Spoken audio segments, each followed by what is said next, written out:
अस्सलाम वालेकुम दोस्तों, हमारे इस्लामिक चैनल वक्त कोशा में खुश आमदीद।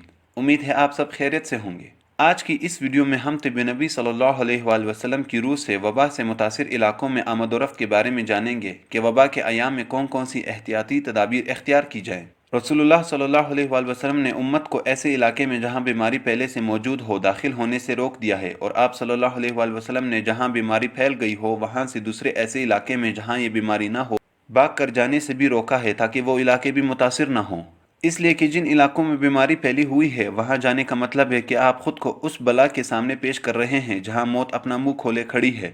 खुद अपने खिलाफ मौत की मदद करना कि इससे खुद इसको नुकसान पहुँचे, ये सारी चीज़ें खुदकुशी के मुतरादिफ हैं। ऐसे इलाकों से जहाँ वबा फूट गई हो, इनसे भी आप सल्लल्लाहु अलैहि वसल्लम ने निकल भागने को मना फरमाया, और इसकी गालिबन दो वजूहात हैं। पहली वजह यह है कि इंसान का ताल्लुक उन मुश्किलात में फंसे हुए लोगों के साथ रहकर बारी ताला से ताल्लुक की मजबूती को जाहिर करना, अल्लाह पर भरोसा करना, अल्लाह के फैसले पर मुस्तकिल मिजाजी से कायम रहना और तकदीर पर राज़ी रहना है।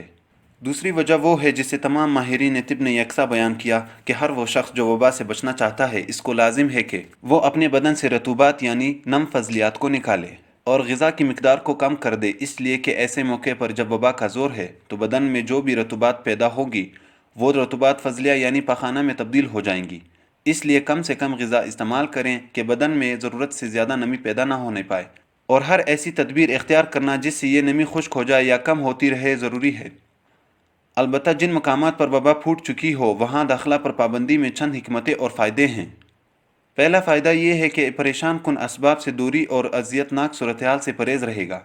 दूसरा फ़ायदा ये है कि जिस तहफ़्फ़ुज़ से माश और माद यानी आना जाना दोनों का गहरा राब्ता है, इसे इख्तियार करना। तीसरा फ़ायदा ये है कि ऐसी फ़िज़ा में सांस लेने से बचाव होगा जिसमें बदबू गर कर गई हो और इसका माहौल फासिद हो चुका हो। चौथा फ़ायदा ये है कि जो लोग वबा के मर्ज़ से शिकार हों, इनसे उन लोगों की कुर्बत ना होगी और उनके आस पास फिरने से परहेज़ होगा, ताकि इनके साथ रहने की वजह से इन तंदुरुस्त लोगों को भी इस मर्ज़ से कोई नुकसान ना होने पाए। वरना इस ममानियात में ऐसे इलाकों में दाखिल होने से सिर्फ एहतियात और इज्तनाब मकसूद है, नेज़ बर्बाद कुन असबाब और तबाही आवर वजूहात से भी ताल्लुक़ रखने से ममानियात है। गर्ज़ इससे मकसूद हरगिज़ ये नहीं है कि लोग वबा फैलने के वक्त चलना फिरना और दूसरी हरकत कतई बंद कर दें और पत्थर और पहाड़ की तरह बस एक जगह जमा रहें, बल्कि हिदायत तो सिर्फ इतनी है कि मुमकिन हद तक हरकत से रोका जाए। ऐसी ज़मीन और इलाके में दाखिल होने से परहेज़ करना उस एहतियात और परहेज़ में शुमार होगा जिसका हुक्म अल्लाह पाक ने किया है, और इंसान को इस रहनुमाई का पूरा लिहाज रखना चाहिए। ऐसी जगहों से दूर रहना, ऐसी फ़िज़ा और आबो हवा से बचना चाहिए जहाँ इस किस्म की मौजू बलाओं का ज़ोर हो। उम्मीद है हमारी ये वीडियो आपको पसंद आई होगी, तो चैनल सब्सक्रिप्शन के ज़रिए हमारी हौसला अफजाई करते रहिए, ताकि वक्त के साथ साथ हमारी हर मुफीद वीडियो आपको मिलती रहे।